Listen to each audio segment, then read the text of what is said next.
Hello, welcome back to another Pen Talk. Thanks for tuning in, and the journey continues. Here we have in front of you an interesting way of packaging a pen. It appears that this is probably the bulk packaging, that the pen may be delivered to the seller, distributor, wrapped in just some plain bubble wrap. As we pull the pen out, it's secured by a rubber band. We'll see it's in the customary plastic sleeve, and the pen is quite impressive looking. It has a nice little logo here on the clip as I pound the tripod with this fairly substantial pen. Yes, this is my second Kaigelu. Pull that off. As you can tell, the clip is nice.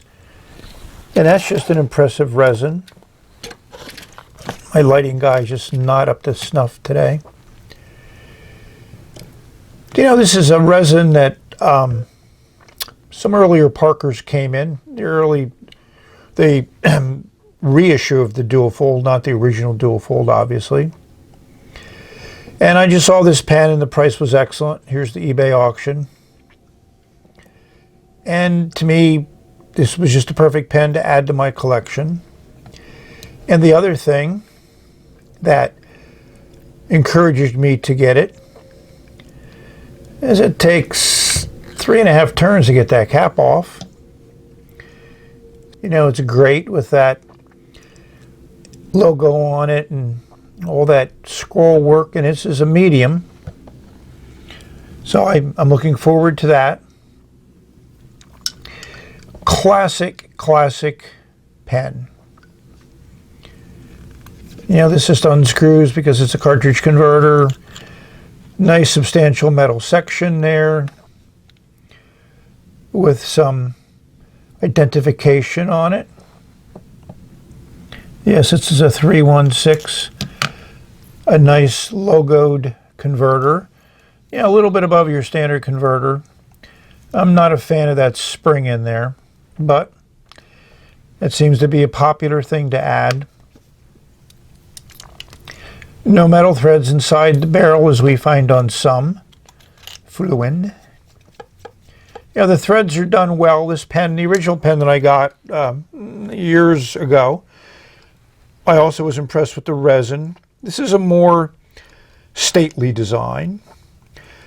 One that might actually work very well in a business environment, sitting on someone's desk. Or if you brought it out to write with during a meeting, I'm certain you would get some oohs and ahs. You can see the different machine levels inside the cap there. We'll do our LED X-ray to look a little bit more closely. But I think I need to clean this out, figure out what ink I want in it, and see how that medium nib writes. And yes, over 2 years ago, I got my first Kaigelu pen, and I will butcher that pronunciation a couple times. And this is also a phenomenal resin, one that is kind of rare. Both of these pens weigh a considerable amount, over 45 grams, so they have substantial feel. So from my perspective, if you handed a pen, either of these pens, to anybody, they would be quite impressed with them and feel that they were a high quality and probably expensive pen where they are not. So you may also ask, what changes have they done in 2 years? Well, one of the things is that this gold plating is more gold. This is more yellow, so there's a little bit more red in here. And that could just be age of 2 years. And they have done a slight change to the logo at the top. Nothing really crazy, but a slight change. You know, the filigree around the outside. Try to get the glare off of the one. The filigree around the outside of the pen has changed. The Kaigelu is pretty much the same.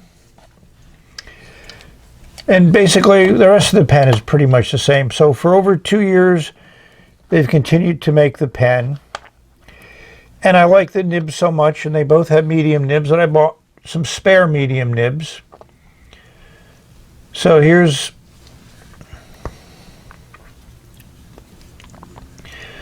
we'll take a close-up look of this spare medium nib, so you can appreciate the nice design work, the nice scroll work, the two-tone look. It is certainly a very, very impressive nib, especially on such an inexpensive pen. And that medium tipping material on there is ground very nicely. Looks like it could be a little stubbish. Let's see how it writes. And I would be remiss if I didn't point out another change is this little collar here on the converter is gold tone on the older pen and has a interesting laser-like engraving on it, where this one is silver tone and it's stamped in there. But the section still has that same 316, so the sections look identical. Again, you can see that difference in the color of the plating. The other thing I want to mention, which I think is also a sign of a very quality pen, is this converter is extremely well made. It really fits securely there. With that deep setting inside of that section, it's not going to go anywhere.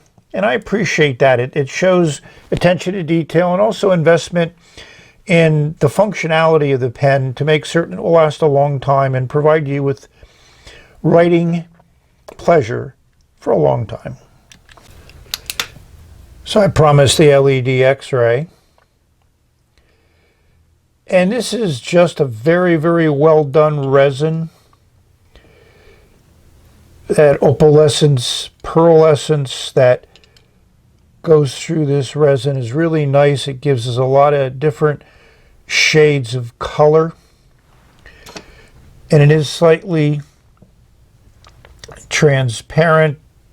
Not a lot, but hopefully you can see the way that resin is made. And this is a very thick resin. That's why one of the things that adds to the weight of this pen.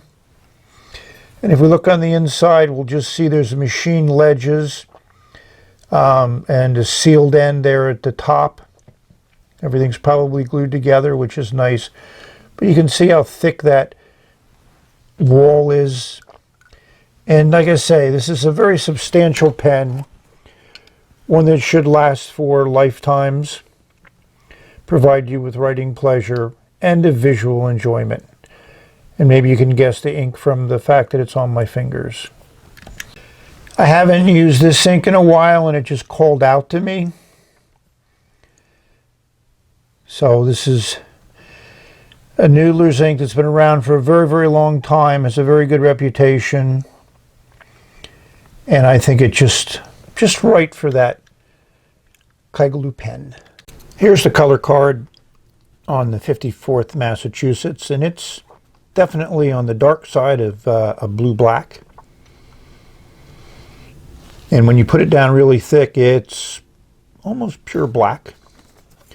The chromatography is interesting. It is a water-resistant ink, so there's that black piece that has stayed there, and this one was put into the water when it was on, the ink was still wet, so looks like you got pretty good permanence there. And the blue got pushed off. Interesting look, but you definitely see the blue-black.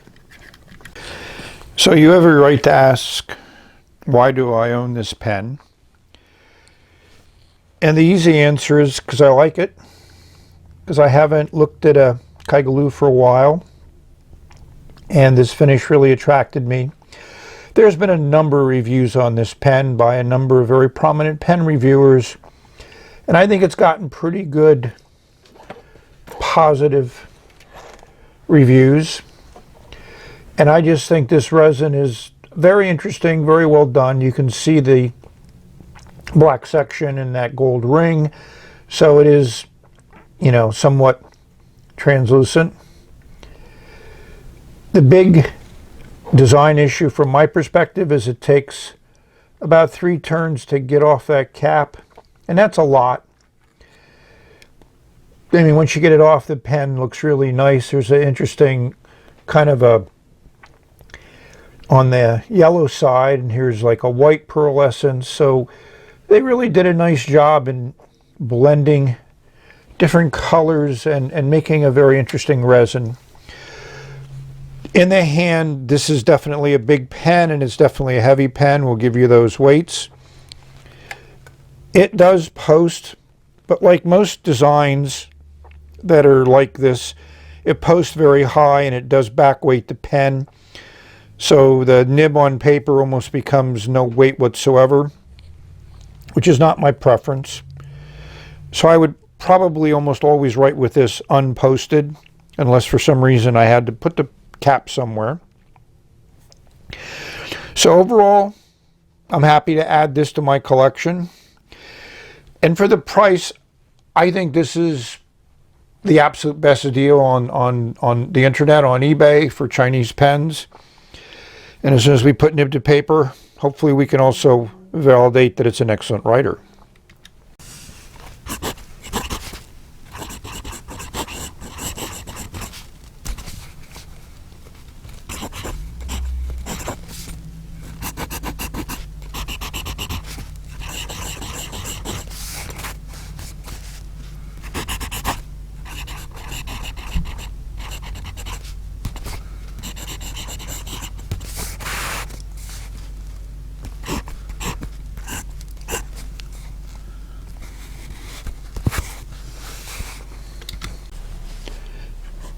Well, hopefully you've heard when I put the microphone near the nib.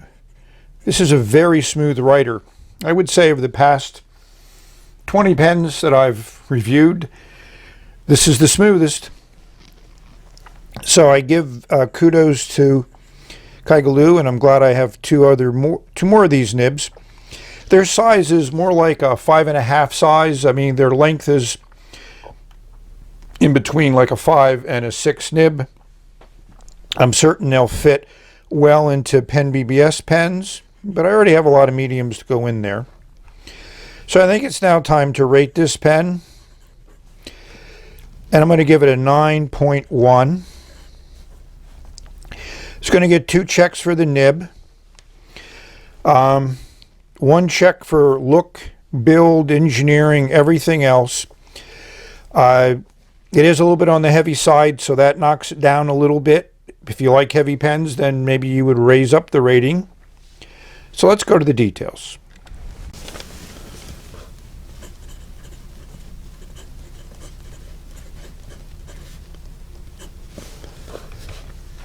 So design, this is a classic design. So it's going to get 2 checks. I don't give it 3 because it doesn't add anything to the design. It certainly exemplifies it. Engineering, I'm going to give it 3 checks because all the pieces fit together extremely well. This section with the metal pieces on it is built to last. It's just really nice. And also the build, I'm going to give it 3 checks. Writing is also 3 checks. This is an excellent nib. The look is 3 checks, and the value is 3 checks. So the only thing that really holds it back a little bit is the fact that it doesn't have anything wow factor in design-wise, but it's a great writer and a good pen. And it could be an everyday writer if you like a heavy, big-size pen. We've reached the end of this review, so thank you for watching.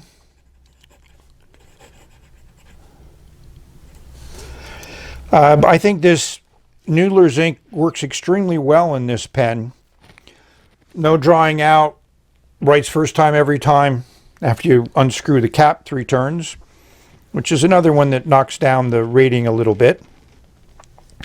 So hopefully you can find a pen that you can fall in love with, and a pen that encourages you to put ink on paper and express your thoughts in writing or drawing visually. I think it's kind of like completes the person. So we've reached the end of this video, and the nib wasn't organized properly. So we're going to say bye for now, but there's more videos to come. Stay tuned. Great combo.